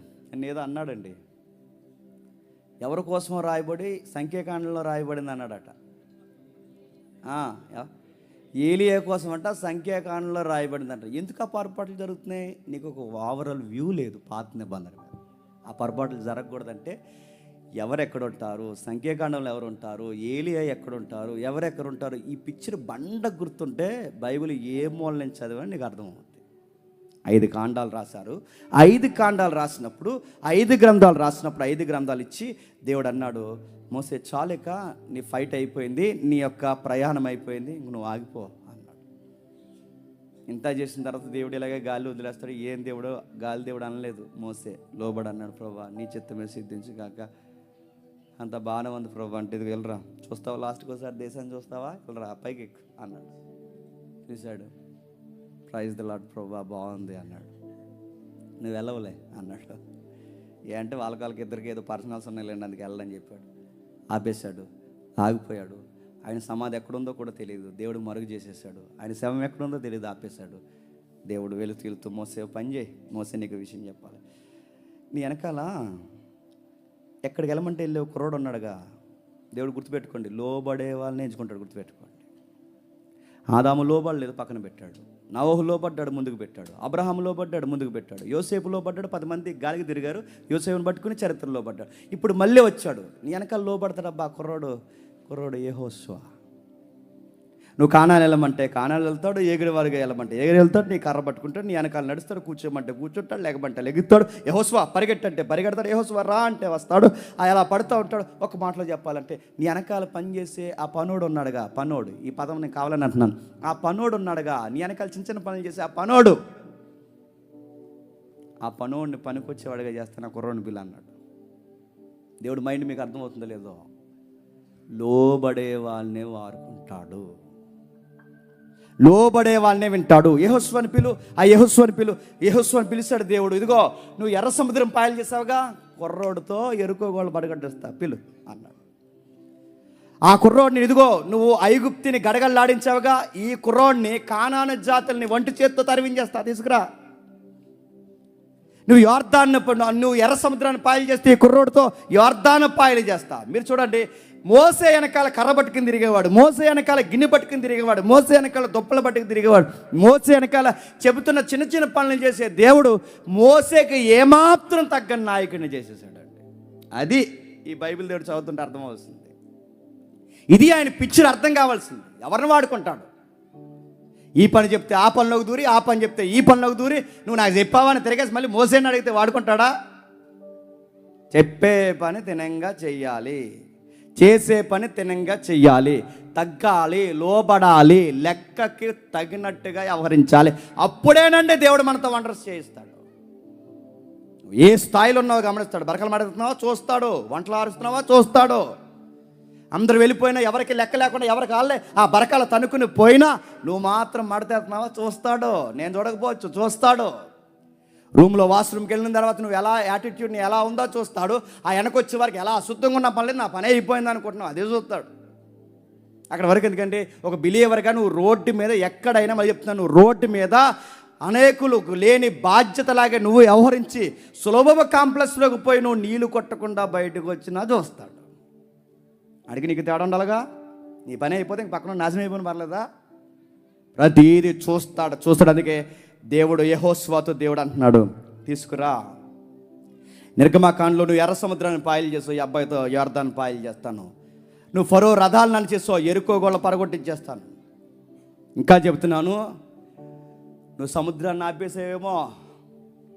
ఏ కుర్రోడు ఏకంగా చెప్పండి సూర్య చంద్రులను ఆపేస్తారు, వండర్స్ చేస్తాను. ఎవరండి కుర్రోడు అంటే మోసే వెనకాల పనోడిని ఎంతలా వాడుకుంటాడంటే మన దేవుళ్ళలో గొప్పతనం అదే. పనోళ్ళనే వాడుకుంటాడు, పని తెలిసిన వాళ్ళనే వాడుకుంటాడు, తగ్గిన వాళ్ళనే వాడుకుంటాడు. ఏం చేస్తావు, ఎక్కడున్నావు అన్నప్పుడు ఇది చేశాను, ఇక్కడ ఉన్నాను ప్రభు అని ఆ లెక్కకి ఆ ప్రశ్నకి సరిపోయిన వాడినే వాడుకుంటాడు. ఎక్కడికో పోయి ఇంకో దిక్కుడికి వెళ్ళని చెప్తే వాడుకుంటాడు నిన్ను. ఏదో చేసిన అలా చేయలేదంటే వాడుకుంటాడా? చిన్న చిన్న విషయాలకు నువ్వు అబద్ధాలు ఆడుతుంటే నేను వాడుకుంటాడా? ప్రతి దానికి నువ్వు లెక్క లేకుండా వ్యవహరిస్తే నేను వాడుకుంటాడా? నేను చూస్తాడా? ఆయన మోసే తర్వాత గొప్ప నాయకత్వం వచ్చింది, పిలిచాడు. ఎంత లెక్కల మాస్టరో నిజంగా. చిన్నగా ఉండి వెనకాల మరి యెహోషువ ఎలా తిరిగాడో ఏంటో నాకు తెలియదు, కానీ ఆ కూడా తిరుగుతున్నప్పుడు నాకు తెలిసి మోసే గారి దగ్గర చాలా తగ్గుంటాడండి. అలా కూడా తిరుగుతున్నాడు, చక్కగా తిరుగుతున్నాడు. అంతలా తిరుగుతున్న మోసే వెళ్ళిపోయిన తర్వాత దేవుడు అన్నాడు, ఈ అబ్బాయితోనే డాక్యుమెంట్లన్నీ ఇప్పిస్తా అన్నాడు. డాక్యుమెంట్స్ అంటే ఈ వాగ్దాన భూభాగం ఉందిగా, ఈ డాక్యుమెంట్లు ఇప్పిస్తాను. ఇదిగో యొర్దాను కావలా మీరు ఉండండి, యొర్దానికి ఇవ్వలా మీరు ఉండండి. యోధా మీరు ఆ దక్షిణ ఆ భూభాగాన్ని మీరు ఆ టౌన్ ఉందిగా అది రాజధానిగా చేసుకుని మీరు ఇటువైపు ఉండండి. మీరు ఇదిగో 10 గోత్రాలు మీరు అటువైపు ఉండండి. యొర్దానికి ఆవల మీరు ఉండండి, యొర్దానికి ఏవలు ఉండండి. నడుతున్నాను. భూభాగాన్ని సివిల్ వార్ లేకుండా అలా విడదీశాడంటే అబ్బాయికి ఎంత నాలెడ్జ్ ఉందండి లేఅవుట్ల మీద. మన లేఅవుట్ అయితే గొడవలు చేస్తే పంచాయతీ వాళ్ళు తీసుకెళ్ళి మన ముందు ఆనేటేస్తారు, ఎవరే తీర్పిచ్చిందని. ఆయన ఎంత పక్క ఇచ్చాడు చూడండి, ఏ గోత్రం ఎక్కడ ఉండాలో ఎవరు ఎక్కడ ఉండాలో చక్కగా అన్ని దగ్గరుండి చేశాడు. యెహోషువ అద్దర కొట్టేశాడు. ఒక మాట అన్నాడు, ముగిస్తాను. మన పితృడైన అబ్రహాం కాలంలో దేవతలు ఉన్నాయి, మనం ఐగుప్తు నుంచి కథలు వస్తున్నప్పుడు దేవతలు ఉన్నాయి, కానానికి మార్గానికి మధ్యలో దేవతలు ఉన్నాయి, చివరికి కానాను ప్రాంతంలోకి వచ్చినప్పుడు దేవీ దేవతలు ఉన్నాయి. యూఫ్రటీస్ నది అవతల దేవతలు ఉన్నాయి, యూఫ్రటీస్ నది యువతల దేవతలు ఉన్నాయి, ఐగుప్తి నది అవతల దేవతలు ఉన్నాయి, నది యువతల దేవతలు ఉన్నాయి, మార్గం మధ్యలో దేవతలు ఉన్నాయి, కానాను దేశంలో దేవతలు ఉన్నాయి, యొర్దాను ఆనుకునే దేవతలు ఉన్నాయి. ఇప్పుడు అడుగుతున్నాను, ఈ దేవతలను ఆరాధిస్తారా, యెహోవాను ఆరాధిస్తారా? ఈ దేవతలను ఆరాధిస్తారా, యెహోవాను ఆరాధిస్తారా? ఇదిగో మీరు ఎర్ర సముద్రాన్ని పూజిస్తారేమో, నేను ఆ ఎర్ర సముద్రాన్ని పాయలు చేసిన దేవుణ్ణి పూజిస్తాను. మీరు నదీ దేవతలను పూజిస్తారేమో, నదిని పాయలు చేసిన దేవుణ్ణి ఆరాధిస్తాను. మీరు సూర్యచంద్ర నక్షత్రాలను ఆరాధిస్తారేమో, సూర్యచంద్ర నక్షత్రాలను నడిపిస్తున్న దేవుణ్ణి ఆరాధిస్తాను. ఏమో మీరు ఎలాగున్నా నాకు అర్థమైంది, నేనును నా ఇంటి వారును యెహోవాని ఆరాధిస్తాం. రాసుకోండి అబ్బా అన్నాడు. అంతే. ఇన్ని దేవతలు మార్గంలో కనబడ్డాయి, ఇన్ని దేవతలు దేశంలో కనబడ్డాయి, ఇన్ని దేవతలు ఐగుప్తులో కనబడ్డాయి, ఇన్ని దేవతలు మీ భూభాగంలో కనబడుతున్నాయి. రాసి పెట్టుకోండి. మీరు సముద్రాలను చూసి సముద్రాలు మొక్కుతున్నారేమో, మెట్లను చూసి మెట్లను మొక్కుతున్నారేమో, ఆకాశాన్ని చూసి ఆకాశాన్ని మొక్కుతున్నారేమో, కానీ నేను నా ఇంటి వారును యెహోవాని ఆరాధిస్తామన్నాడు. అది నాయకత్వం అంటే. అదిరిపోయింది యెహోషువ నాయకత్వం. దేవుడు అన్నాడు, నువ్వు ఇలాగే ఉండు ఇజ్రాయేల్, నువ్వు ఇలాగే ఉండు, మొత్తం చుట్టూ ఉన్న దేశాలను తీసుకొచ్చి మీ పాదాల కింద పెట్టేస్తా అన్నాడు. మీకు అర్థమవుతుందండి? ఆయన మాట వింటే చాలండి, వాడెత్తాడు అంతే. ఇక ఆయన మాట వింటే చాలు, ఆయనకు లోబడితే చాలు. ఇదే సెమినార్ అరణ్యంలో పెట్టిన తీసుకొచ్చి మిమ్మల్ని కూర్చోబెడతాడు అంతే. ఆయన మాట వింటే చాలు, ఆయన మాట వింటే చాలు, అద్భుతాలు చేసి పడేస్తాడు. దేవుడు అన్నాడు, ఇలాగే ఉండండి, దేశాన్ని మిమ్మల్ని ఆశ్చర్యంగా మార్చేస్తా అన్నాడు. ఉన్నారా? న్యాయాధిపతుల కాలం వచ్చింది, సమూయేలు కాలం చివరికి నడిచింది. సమూయేలు కొడుకులు పనికి మాలిన పనులు చేస్తూ కూర్చున్నారు. ఆ డార్క్ ఏరియాలో లేదా ఆ భయంకరమైన చీకటి కాలంలో లేదా ఒక పడుబారిపోయిన రాగడి నేలలో తలుక్కుమని ఎక్కడో ఒక సేవకుడు ఏలి, ఆ ఏలియాకి సేవకులు కొడుకులు ఇద్దరు, వీళ్ళిద్దరూ లోబడ్డం మానేశారు. ఏలి కూడా కొడుకులను బుజ్జగించాడు. ఏమని అందరినీ తిడతాడు ఈ మనిషి. ఎవరు? ఏలి గారు తెలుసు కదా. ఏలియా వేరు, ఏలి వేరు. మళ్ళీ సంఖ్యాకాండంలో ఉన్నాడు అనకూడదు. ఏలి గారు అందరినీ తిడతాడు. ఆవిడెవరో అన్నగారు దేవాలయానికి వస్తే ఆవిడేదో మూలుగుతూ ప్రార్థన చేస్తే అన్నాడు, తాగొచ్చావా అని అడిగాడు. అంటే బయట వాళ్ళు దేవాలయానికి అటు ఇటు వస్తే తిట్టేస్తాడు, కొడుకులు మాత్రం తాగేస్తే ఏమంటావు. బయట వాళ్ళు ఏమన్నా చర్చికి తేడాగా వస్తే ఎడాఫెడా వాయించేస్తాడు.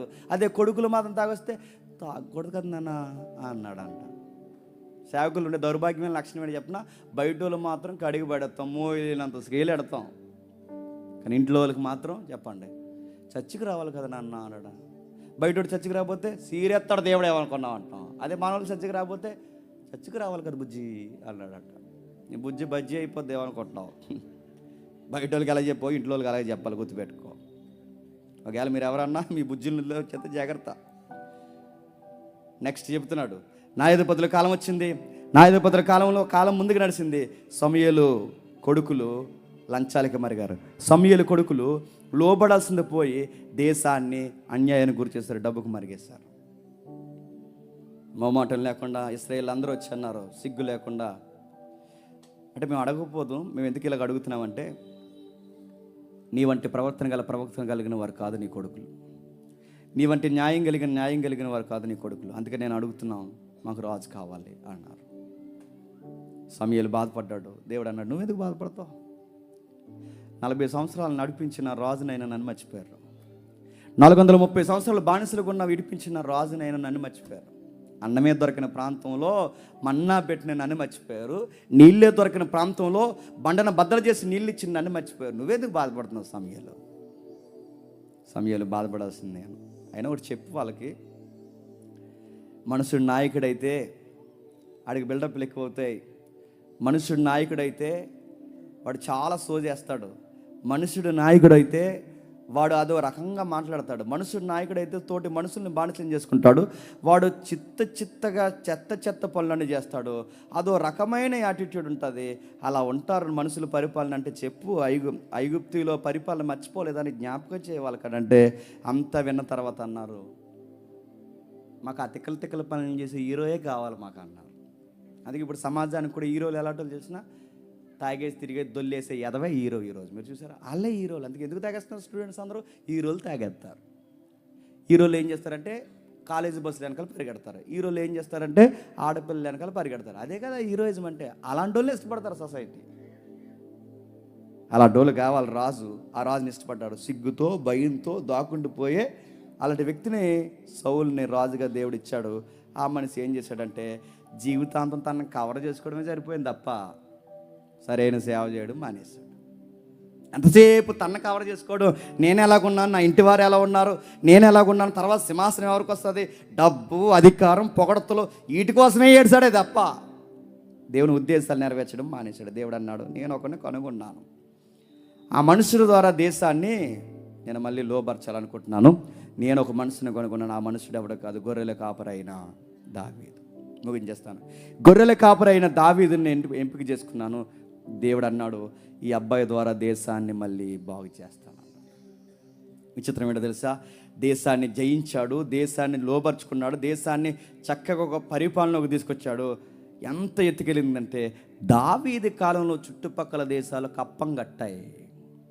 దావీదు కాలంలో చుట్టుపక్కల దేశాలు భయపడిపోయాయి.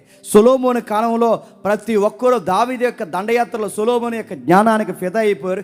ఇజ్రాయెల్ దేశం వైపుకి రావాలి అంటే భయపడిపోయేవారు. ఒక మాట మాట్లాడుకునేవారు, అక్కడ దావీదు ఉన్నాడు రా అని మాట్లాడుకునేవారు. అదే గొలియాతుని కొట్టాడే, ఆ అబ్బాయి ఇంకా అక్కడ ఉన్నాడు రా, వద్దొద్దు ఆ దేశం జోలికి వెళ్ళకండి, అబ్బాయి కప్పం కట్టమంటాడు, కట్టేయండి, ఎందుకు వచ్చిన గొడవ. సొలొమోను ఉన్నప్పుడు కూడా అలా ఉండిపోయారు. సొలొమోను చనిపోయాడు, దేశం 2 ముక్కలైంది. సొలొమోను చనిపోయిన తర్వాత దేశం 2 ముక్కలైతే రెహబాము లాంటి వాడి పరిపాలనకు వస్తే యెరోబోము లాంటి వాడు రాజు అయిపోయాడు. దేశం 2 ముక్కలైపోయిన చరిత్ర అర్థమవుతలేదు. ఆదాము, నావోహు, అబ్రహాము, మోసే, ఇప్పుడు యెహోషువ, ఇప్పుడు న్యాయాధిపతులు సమూయేలు తర్వాత సౌలు, రాజు తర్వాత దావీదు తర్వాత సొలొమోను తర్వాత తెంగర పిచ్చి పనులు చేసే కొడుకులు వచ్చారు. చరిత్ర దేశం నుండి ముక్కలైపోయింది. ఉత్తర భూభాగంగా దక్షిణ భూభాగం విడిపోయింది. ఉత్తర భూభాగంలో 10 గోత్రాలు, దక్షిణ భూభాగంలో దావీదు గోత్రికులు యూదులు ఉండిపోయారు. ఉత్తర భూభాగం రకరకాల పిచ్చి పనులతో నిండిపోయింది. 10 గోత్రాలు రకరకాల భిన్న అభిప్రాయాలతో నిండిపోయారు. ఉత్తర భూభాగం ఎప్పుడైతే ఇలా ఉందో దేవుడు చెరక తీసుకుపోతానన్నాడు. ఖచ్చితంగా అన్నట్టుగానే చెరక తీసుకెళ్ళిపోయాడు. బైబిల్ అర్థమవుతుందా? చెరక తీసుకెళ్ళిపోయాడు, చెరలో పడేస్తాడు తీసుకెళ్ళి. దక్షిణ భూభాగానికి వార్నింగ్ ఇచ్చాడు. మీ అక్కలాగా నువ్వుంటే, మీ అక్క అంటే ఇశ్రాయేలు, చెల్లి అంటే యోధా, మీ అక్కలాగా నువ్వుంటే నీ సంసారం కూడా అలాగే తయారవుద్ది, రాసుకో అన్నాడు దేవుడు. అలాగే ఉంది. దక్షిణ భూభాగమైన యోధా భూభాగాన్ని కూడా చెరక తీసుకుపోయాడు. ఆ చెరలో నీతిమంతులు కూడా చెరకపోయారు. ఆ నీతిమంతుల్లో ఒకరే దానియేలు స్నేహితులు. చరిత్ర మీకు మళ్ళీ ఏమర్థమవుతుంది? లోబడినంత కాలం ఇజ్రాయెల్ దేశానికి భయపడిపోయారు. లోబడినంత కాలం చుట్టుపక్కల దేశాలు ఇజ్రాయెల్ దేశానికి భయపడ్డాయి. లోబడ్డం తగ్గించారు, ఏళ్ళే ఇంకొకరికి లోబడ్డారు. దేవునికి లెక్కకి సరిగ్గా ఉండలేకపోయారు. అందుకే వీళ్ళే వేరొకరికి కప్పం కట్టే పరిస్థితిలోకి వచ్చింది. అసలు వీళ్ళకి అందరు కప్పం కట్టేవారు, కానీ ఇప్పుడు వీళ్ళందరికీ ఊడిగించేయారు. అంటే దావీదు ఉన్నంతకాలం చుట్టుపక్కల వాళ్ళందరూ వీళ్ళ మాట విన్నారు. సొలొమోను ఉన్నంతకాలం చుట్టుపక్కల దేశాలన్నీ వీళ్ళ మాట విన్నారు. ఇప్పుడు దేవునికి లోబడే మనుషులు పోయారు, దేశంలో లోబడే తత్వం పోయింది. ఇప్పుడు ఏమైంది? వీళ్ళే ఇంకొకరు లోబడడం, వీళ్ళే ఊడిగించేయడం, వీళ్ళే వేరొకరు కప్పం కట్టడం అయిపోయింది. లోబడ్డం అనే పాయింట్ మిస్ అయ్యింది, దూరం అయిపోయారు. భూభాగాలు మారుతున్నాయి, రకరకాల ప్రాంతాలు మారుతున్నాయి, చెరకపోయారు. సొలొమోను వైభాగ్యం అంతా పోయింది, దావీదు వైభాగ్యం అంతా పోయింది, ఇజ్రాయేల్ దేశం భయం పోయింది. చదువుతుంటే అదే అర్థమవుద్ది. ఇజ్రాయేల్ని చూసి భయపడే దేశాలు ఇజ్రాయేల్ని చూసి నవ్వుకునే పరిస్థితికి వచ్చేసాయి. మంచి యువకులను కూడా తీసుకెళ్ళిపోయారు. తర్వాత అశూరు దండయాత్రలు, బబులోను దండయాత్రలు ప్రారంభమైపోయాయి. యూఫ్రటీస్ టైగ్రిస్ నది ఆవలకి వాళ్ళని తీసుకుని పోయారు. బాగా వినండి. తిరిగి ఏ బానిసర్క నుంచి అయితే ఐగుప్తు నుంచి వచ్చారో అలా తిరిగి మళ్ళీ బానిసర్కంలోకి వచ్చేస్తారు. అది హిస్టరీ. ఎలాగైతే బానిసర్క నుంచి బయటకు వచ్చారో మళ్ళీ అలా తిరిగి బానిసర్కంలోకి వచ్చేసారు. ఏమి సాధించారు? లోబడకపోతే పట్టుకోండి, లోబడకపోతే ఎప్పుడు రాసి పెట్టుకోండి. ఎలాగ ఎదుగుతామో చెప్పండి, అలాగే తీసుకొచ్చి బూడిదలో కూర్చోబెడతాడు మళ్ళీ. ఇది లెక్క. ఆదాము లోబడలేదు, దించాడు. నోవహు లోబడ్డాడు, ఎత్తాడు. అబ్రహాము లోబడ్డాడు, హెచ్చించాడు. ఇంకా తర్వాత ఇస్సాకు లోబడ్డాడు, దీవించాడు. యాకోబు మారాడు, ఫలభరితంగా మాసాడు. 12 మందిలో 11 మంది ఒక్కటయ్యారు. అన్నం దొరకకుండా చేసేసాడు ఆ 11 మందిని. లోబడిన వాడిని తీసుకెళ్ళి ఐగుప్తు సింహాసనం మీద కూర్చోబెట్టేశాడు. మాట మిన్న యెహోషువని న్యాయాధిపతిని చేశాడు. 20 లక్షల మందిని పక్కన పెట్టాడు. కాలేబు యెహోషువని తెర మీద తీసుకొచ్చాడు. మాట విన్న వాళ్ళని వాడుకుంటాడు. చరిత్ర తీసుకుని వచ్చాడు. సౌలు మాట లేదు, తీసి పక్కన పడేశాడు. దావీదు మాట ఉన్నాడు, తీసుకొచ్చి ముందు పెట్టుకున్నాడు. సొలొమోను మాట విన్నాడు, బాగానే వాడుకున్నాడు. కాలం విడిపోయింది, 2 భాగాలుగా విడిపోయింది. దేశాన్ని తీసుకెళ్ళి మాట వినకపోయేసరికి తిప్పి మళ్ళీ అలా రంపు పరిస్థితులను తీసుకొచ్చి మళ్ళీ బానిసర్కులను కూర్చోబెట్టాడు. ఎన్ని సంవత్సరాలు? 10 సంవత్సరాలు అయిపోయింది. దేవుడు అప్పుడు ప్రవక్తను పంపించాడు. యిర్మీయా, యెషయా ప్రవక్తలు వచ్చారు. ఆ టైంలో వచ్చి అన్నాడు, దేవుడు మీకు మాట ఇస్తున్నాడు, బాధపడకండి, మీరు చేసుకున్నదే మరి ఏం చేస్తాం, ఇలా చేశారు. దేవుడు మాట ఇచ్చాడు, ఈ ఫిగర్ కూడా రాసి పెట్టుకోండి అన్నాడు. ఆ ఫిగర్ ఏంటంటే సరిగ్గా 70 సంవత్సరాల తర్వాత దేవుడు మిమ్మల్ని బయటికి తీసుకొస్తాడు. ఇది దేవుడు ఇచ్చే వాగ్దానం. సరిగ్గా 70 సంవత్సరాల తర్వాత దేవుడు మిమ్మల్ని తీసుకొస్తాడు అన్నట్టుగానే తీసుకొచ్చే ప్రయత్నాలు చేశాడు. ఆ ప్రయత్నాల్లో దేవుడు కొందరు లోబడే వ్యక్తుల్ని మళ్ళీ చరిత్రని కదిలించడానికి వాడుకున్నాడు. చరిత్రను కదుపుతున్నాడు, మళ్ళీ కదుపుతున్నాడు. 70 ఏళ్ళు అక్కడ ఆగిపోయిన చరిత్ర, మళ్ళీ చరిత్ర కదిపాడు. అందులో కదిపిన వ్యక్తుల్లో వాడబడిన వ్యక్తులు జెరుబ్బాబెలు, ఎజ్రా, నెహెమ్యా, ఎస్తేరు, రాజైన కొరేసు, దానియేలు, ఇలాంటి వ్యక్తులు కదులుతుంటారు అక్కడ. మళ్ళీ చరిత్ర కదిలింది. మళ్ళీ చెర నుండి బయటకు వచ్చారు. చెర నుండి బయటకు వచ్చాక ఆ బయటకు వచ్చిన తర్వాత దేవాలయం చూశారు. 70 ఏళ్ళ తర్వాత బయటకు వచ్చి బట్టలు చింపుకున్నారు, బూడులు జల్లుకున్నారు, ఏడుస్తారు. ఎందుకు ఏడుస్తున్నారా అని అడిగితే చెప్పారు, నెహెమ్యా హయాంలో ప్రజలు చాలా ఏడ్చారు యెరూషలేమును చూసి, దేవాలయం చూసి. ఎందుకు ఏడ్చారు చెప్పిన, మా పితరుడైన సొలొమోను వైభవం ఏదని ఏడ్చారు. మా పితరుడైన దావీదు వైభవం ఏదని ఏడ్చారు. ఆ పూర్వకాలం దేవుడు చూసిన ఘనతేది దేశానికని ఏడ్చారు, బాధపడ్డారు. అర్హత కోల్పోయాం, జీవితాన్ని పాడు చేసుకున్నాం. ఏ బానిసరకం నుంచి వచ్చామో మళ్ళీ తిరిగి బానిసరకంలోకి వచ్చాం. తిరిగి వచ్చే సమయానికి మా ఇల్లంతా గొల్ల అయిపోయింది. మందిరం బాగాలేదు, దేశం బాగాలేదు. నెహెమ్యా ఏడ్చాడు, ఎజ్రా ఏడ్చారు, అందరూ బాధపడ్డారు. పితరులందరూ చంపలేసుకున్నారు, తప్పైపోయింది. ఎప్పుడు దేవునికి ఇలా ఉండకూడదు అనుకున్నారు. ఈలోపు దేవుడు ముగించేస్తున్నాను, దూరంగా వెళ్ళిపోయాడు. 400 సంవత్సరాలు వీళ్ళతో మాట్లాడడం మానేశాడు. ఎన్ని సంవత్సరాలు అండి? లోబడేవాడు ఒక్కడ కాకపోయినా ఒక్కడు లేకపోతే 400 సంవత్సరాలు నిశ్శబ్ద కాలంలోకి వెళ్ళిపోయాడు. ఆ నిశ్శబ్ద కాలంలో దేవుడు ఇక ఇశ్రాయేలుకి దర్శనం లేదు, మలాకి రాసేసి ముగించేశాడు. ఇంకా 430 సంవత్సరాలు ఈ చరిత్ర బాగా వినండి. ఆ నిశ్శబ్దం వెనక్కి వెళ్ళి ఆదికాండం నుంచి మలాకి వరకు చదువుతుంటే ఒక రైటర్ అన్నాడు, ఈ దేవుడు ఇశ్రాయేల్ జాతికి అర్థమయ్యేది లేదు తెలియదు, కానీ ఈ ఆదికాండం నుంచి మలాకి వరకు చదువుతుంటే మనకు అర్థమైన దేవుడు వీళ్ళకి ఎందుకు అర్థం అవ్వలేదబ్బా అని బాధపడ్డాడు. కొన్ని పాయింట్స్ హైలైట్ చేసాడు, భలే ఉన్నాయండి. తన బలము చూపించి ఇశ్రాయేలు దేశాన్ని ఐగుప్తు నుంచి నడిపించిన, ఎర్ర సముద్రాన్ని పాయలు చేసిన ఆ దేవుడు మనకు అర్థమవుతున్నాడు చదువుతుంటే. ఇశ్రాయేలుకి ఎందుకు అర్థం అవ్వలేదబ్బా అని ఏడ్చాడు. ఎర్ర సముద్రాన్ని పాయలు చేయడమే కాదు, ఆరిన నేల మీద నడిపించిన ఆ దేవుడు మనకు అర్థం అవుతున్నాడు, నడిచిన వాళ్ళకి ఎందుకు అర్థం అవ్వలేదబ్బా అని ఏడ్చాడు. ఇరుకో గోడల్ని ఎవరో కూర్చలేని బలమైన గోడల్ని కూల్స్తే ఆ గోడల ముందు ప్రదర్శన చేసిన ఆ ఇశ్రాయేలుకి అర్థం అవ్వలేదు, గోడలు కూల్చిన ఆ దేవుడు మనకు అర్థమవుతున్నాడు, వాళ్ళకి ఎందుకు అర్థం అవ్వలేదబ్బా. సొలొమోను మందిరం మీద మేఘంగా దిగవచ్చి తన సన్నిధిని కనపరుస్తుంటే ఆ మేఘంగా దిగిన ఆ దేవుని సన్నిధి వెనకున్న ఆ దేవుని యొక్క కృప మనకు అర్థమవుతుంది, ఆ దేవుడు వీళ్ళకి ఎందుకు అర్థం అవ్వట్లేదబ్బా. అరణ్యంలో మన్నాను కురిపించినప్పుడు ఆ మన్నాను కురిపించిన దేవుడు ఎవరు మనకు అర్థమవుతుందబ్బా, వాళ్ళకి అర్థం అవ్వట్లేదు. బండలు చీల్చిన దేవుడు ఎవరు, ఆ బండలు చీల్చిన దేవుడు వాళ్ళకి అర్థం లేదు, మనకు అర్థమవుతున్నాడు. సూర్యచంద్ర నక్షత్రాలను గిబియోన్లో ఆగిపో అంటే సూర్యచంద్రుడు ఆగిపోయారు, ఆ ఆపేసిన దేవుడు మనకు అర్థమవుతున్నాడు, వీళ్ళకి ఎందుకు అర్థమవుతుంది. అలా చదువుతూ ఉంటే ఎర్ర సముద్రం వెనక్కున్న దేవుడు ఎవరు, ఎరుకో గోడలు వెనక్కున్న దేవుడు ఎవరు, సొలొమోను మందిరం వెనకాల ఉన్న దేవుడు ఎవరు, బండను బద్దలు చేసిన ఆ దేవుడు ఎవరు, సూర్యచంద్ర నక్షత్రాలు ఆపేసిన ఆ గంభీరమైన దేవుడు ఎవరు, ఎవరు ఎవరు ఎవరు ఆ నిశ్శబ్ద కాలంలో వినబడే మెల్లని స్వరం, ఆయన పేరు యెహోవా. అబ్రహాము ఇస్సాకులకి మాట ఇచ్చిన యెహోవా మాట్లాడడం మానేశాడంతే. 430 సంవత్సరాలు బాగా వినండి. ఐగుప్తి నుంచి ఆదాము నుంచి ప్రారంభమైన చరిత్ర అలాగొచ్చి 430 సంవత్సరాలు నిశ్శబ్ద కాలంలో చరిత్ర అలా ఆగిపోయింది. అక్కడతో పాత నిబంధన ఆపేశాడు దేవుడు, వదిలేసే ప్రభు అంటే వదలలేదు. మీకు అర్థమవుతుందా? 400 400 400 400 ఈ 400 చెప్పండి, ఐగుప్తి 400. నాకు అర్థమవుతుంది, మీకు అర్థమవుతుందో లేదో?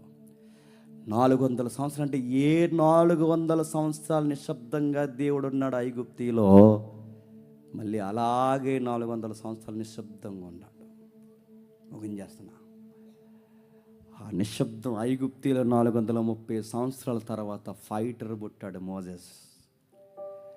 మళ్ళీ 400 సంవత్సరాల తర్వాత వారియర్ వచ్చాడు, సేవియర్ వచ్చాడు.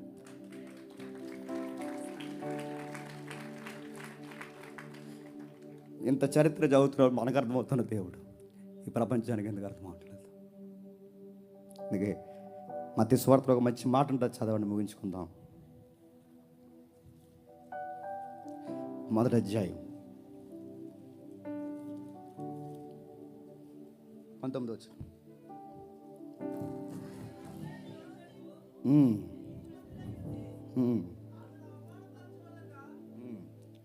చదవండి, ఆ వచనం కంటిన్యూ చదవండి.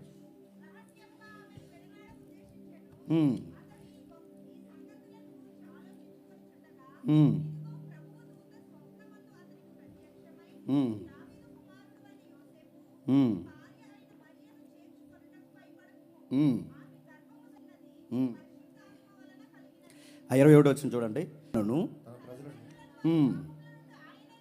తన ప్రజలను వారి పాపముల నుండి ఆయనే రక్షించును కనుక ఆయనకి యేసు అని పేరు పెట్టిన. ఐగుప్తుల రక్షకుడు ఎవరండి? మోసే.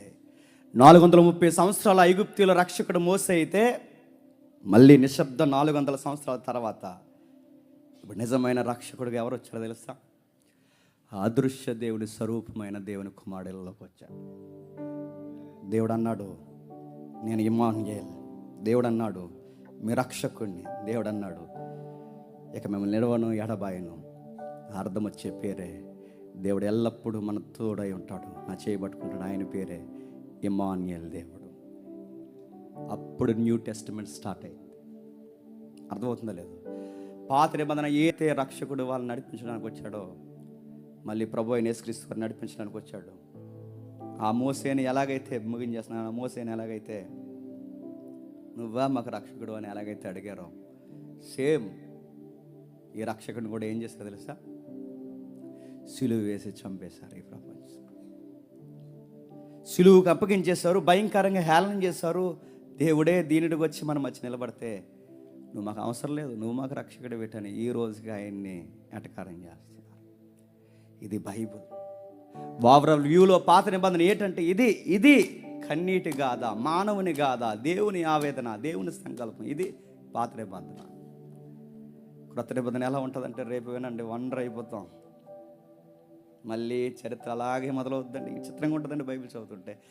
ఎలాగైతే స్టార్ట్ అయిందో సేమ్ మళ్ళీ జెనిసిస్ లాగే స్టార్ట్ అవుద్ది మళ్ళీ క్రొత్త నిబంధన. మళ్ళీ ఆది కాండంలోనే మళ్ళీ విచిత్రం చెప్పిన ఆశ్చర్యపోతాం. అక్కడ బయటికి తీసుకొచ్చి వాళ్ళకి 10 ఆజ్ఞలు ఏవైతే ఇచ్చాడో మీరు ఊహలకంలో కూడా మనం ఊహించలేం. మళ్ళీ 10 ఆజ్ఞలు ఇచ్చాడు మళ్ళీ క్రొత్త నిబంధనలో.